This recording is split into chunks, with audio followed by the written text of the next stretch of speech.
Manchester United are now in talks with Ajax over Timber. Could a deal be done soon? And United do believe they'll get a De Jong deal done. So just come out now, official, Manchester United have appointed Andy O'Boyle as Deputy Director of Football. He will leave his current role as head of elite performance at the Premier League and join United this summer. I don't know loads about the guy. I've not followed him heavily. From what I know, though, it's not a bad decision. It's not quite Paul Mitchell, but we knew that wasn't going to happen, especially once Rangnick gone. And I think Andy O'Boyle is a step in the right direction. We've also got strong links to Timber and De Jong, with reports saying that Manchester United's first done deal will be this week, or could it even be 2 done deals. We're also working on a deal for Darwin Núñez, but it seems that United want to prioritise midfield and centre-back over signing a striker, just to see how much funds they have left to invest into a striker. What I will say, though, about the Andy O'Boyle appointment is I like how there were no leaks. There was his name, I'd heard it before, it was spun around in rumours, but there were no leaks. And, that's one of the first times Man United have done something without there being big leaks about it. And it's very obvious that our new transfer strategy is to keep things secret, like Romano said. And this is why I'm quite confident about this transfer window. We know it's Núñez, Pau Torres, Timber and De Jong. We know we're interested in all of them, but I have this confidence that we could sign a fullback out of nowhere, or like a midfielder, like a CDM out of nowhere, because we haven't really been linked to an out-and-out CDM, and I'm kind of remaining confident that United are working on deals secretly. Apparently Ten Hag wants some of his targets to be secret, and the fact that Andy O'Boyle wasn't leaked makes me feel like, could we get a shock transfer this window? I actually have a feeling that we could. What I will say about Andy O'Boyle, though, is he has been at the club before. I think there were better appointments, but I'm going to try and look at this in a positive way. He's done a decent job at the Premier League. It's a step in the right direction, and as I said, time will tell. Now, I want to get into the Timber news. I want to get into the De Jong news. Obviously, we knew yesterday Romano did confirm that Jurrien Timber to United is in the early stages, and United do have a serious interest in Jurrien Timber. And a very reliable Mike Way from the Netherlands also said that Ajax wants to keep Jurrien Timber at the club. They want to extend his contract, which lasts until 2024, and Manchester United wants him. It's now what the player wants himself. So, very reliable sources, Romano and a very reliable Dutch source, have all said United are very interested in Jurrien Timber. Obviously, Ajax would like to keep Jurrien Timber, but obviously it depends what Timber wants. Now, there obviously was reports about 2 weeks ago saying Jurrien Timber had a verbal agreement with Man United, but that hasn't been proved by any Tier 1 journalists. However, if Jurrien Timber does have a verbal agreement with Man United, then I guess the deal's basically done. All we've got to do is give Ajax the £40 million fee that they're asking for. Manchester United have a very good relationship with Ajax. And I think, sorting out a deal for Jurrien Timber will not be difficult. I think Ten Hag wants him. I think the fact that his representatives have been in London, it's been confirmed by very reliable journalists that his representatives have been in London trying working on the deal, shows that Jurrien Timber would be happy to move to United. So Ten Hag wants him, we want him, Jurrien Timber wants him, we need a defender. I think that it's a deal that we could easily do.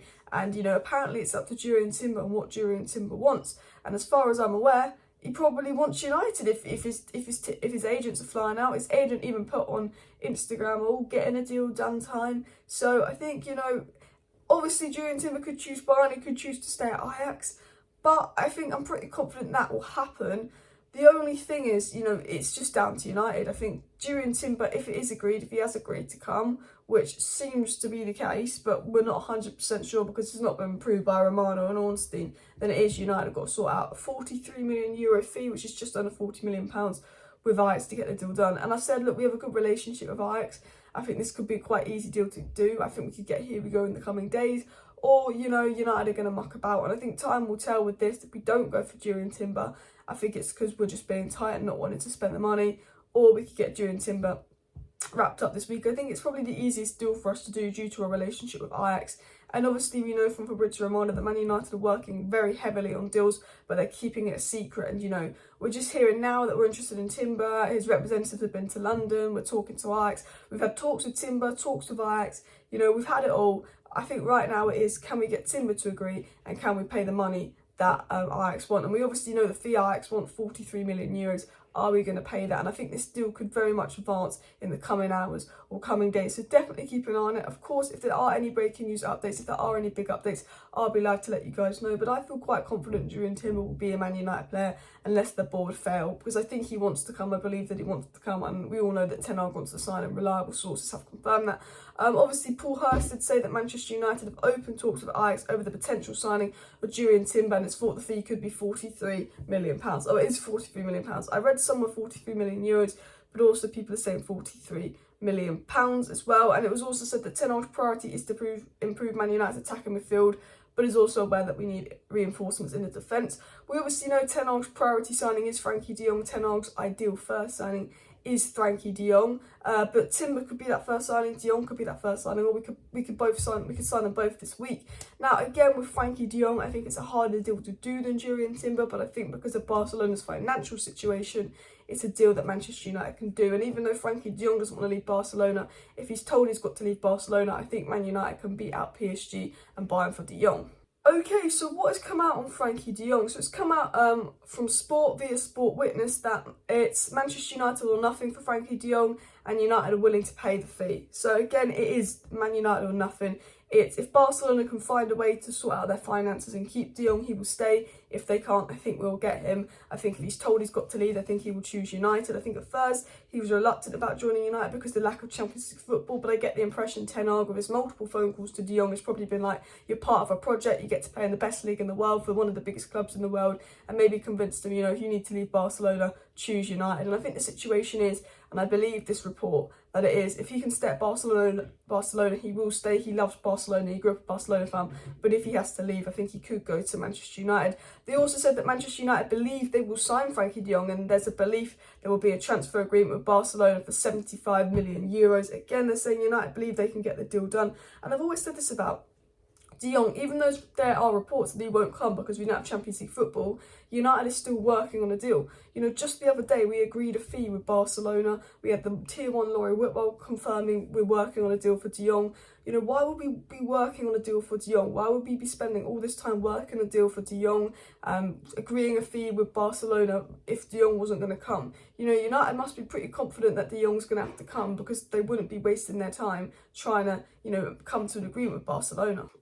Again, what I think it is that Barcelona have to sell de Jong. I just think there's no way they can sort their finances without selling de Jong. They've got a meeting today where I think the outcome of the meeting could be they have to sell de Jong. And I think United know that, and United are like, well, they've got to sell him, so we're going to offer them a price, get that sorted, and it's up to de Jong whether he wants to come or not. It was also said that Manchester United will gladly pay the fee of 75 million euros for de Jong, which I think is £68 million. And he's an absolute priority for Ten Hag's new project. We know that from Laurie Whitwell Romano. We know from every reliable journalist Frenkie de Jong is the dream signing, Frenkie de Jong is the #1 signing, and Frenkie de Jong is the first signing Eric Ten Hag wants to do, followed by Timber. They said de Jong cannot choose a destination as it's Manchester United or nothing for him because no other club is willing to meet the fee. So again, it's, de Jong will probably rather stay at Barcelona, but I think he's going to have to leave. And I've always said with Frenkie de Jong to United, I like Frenkie de Jong, he's a fantastic player. I think he's absolutely what we need. I understand why he wants to stay at Barcelona, it's the club he loves, it's the club he supports as a kid. But if he has to leave, I think it will be United. And I think the fact that United is continuing negotiations with Barcelona, agreeing on a fee, basically getting everything done with Barcelona, says that, there's a big chance he could join, there's a big chance you have to join. And United obviously think he will join because they wouldn't be wasting their time having negotiations with Barcelona if they didn't think he was going to join. However, I think this literal whole situation is, can Barcelona find a way to keep de Jong and balance their finances, or is de Jong got to go? And hopefully de Jong will have to go, because they can't register Sergio Roberto's new contract. They can't. I know they want Lewandowski, Kessie and Christensen. They can't register them until they sell a player, and de Jong's going to get them 60-70 million euros as well. And it was also reported that a key meeting today for Barcelona on their financial situation is happening, and it'll be critical hours. And I generally think by the end of the week we'll have a very strong indication of what's going on with Jurrien Timber and de Jong. There's even reports that we could get 2 deals done this week with Jurrien Timber and de Jong practically being done. So what we know right now, what is the latest on Frenkie de Jong, is basically, if we can convince Frenkie de Jong to come, he will join. If we can get personal terms agreed with Frenkie de Jong, he will join. We'll pay the money for de Jong. It's, can we convince de Jong to join? Will Barcelona need to sell? Which seems likely that Barcelona will need to sell. And I think with Jurrien Timber, there's reports that Timber wants to come to United. There's reports that there's an agreement with United and Timber. And obviously the whole Timber transfer comes down to what Timber wants to do. If he wants to leave, Ajax aren't going to stop him. We have a good relationship with Ajax. I think it's, will we pay Ajax the £43 million? And then I think with the de Jong situation, it's, will de Jong want to come? I believe because de Jong is the #1 transfer priority, because de Jong is the dream signing, and because of what Laurie Whitwell said, Man United want to sort their midfield first, I think we won't pay the Jurrien Timber fee until we've got de Jong, and I think de Jong could be our first signing. And why I think that is because I think United, I think De Jong, because of the Barcelona financial situation, because it's got to be sorted by the beginning of June, which is in the next week, I think if we're going to get De Jong, we're going to get him in the next week, because that's when Barca need the money for him. So I think, you know, within the next week, we're going to know if De Jong's going to come or not. I think we'll know within the next 7 days. And I think once you get a deal done for De Jong, I think we will then move for Jurrien Timber, because all the tier 1 journalists are saying it is, can they get De Jong? Can they get a midfielder first? Then they'll go for a defender, and then the rest of the budget will go on Darwin Núñez, another midfielder, a fullback. You know, we are monitoring Darwin Núñez, but as Romano said, Darwin Núñez will be a much longer deal. United are interested in him. There's talks going on, because United need to get their midfielder and defender out of the way first, because they are a priority. Also, guys, I just wanted to say thank you very much for tuning into today's video. I will be back live tonight with more transfer news, updates and more. So do make sure you're subscribed if you want to stay up to date with all the latest Manchester United news, transfer news and more. See you 7 p.m. tonight, so have that post notification bell on so you know when I'm live.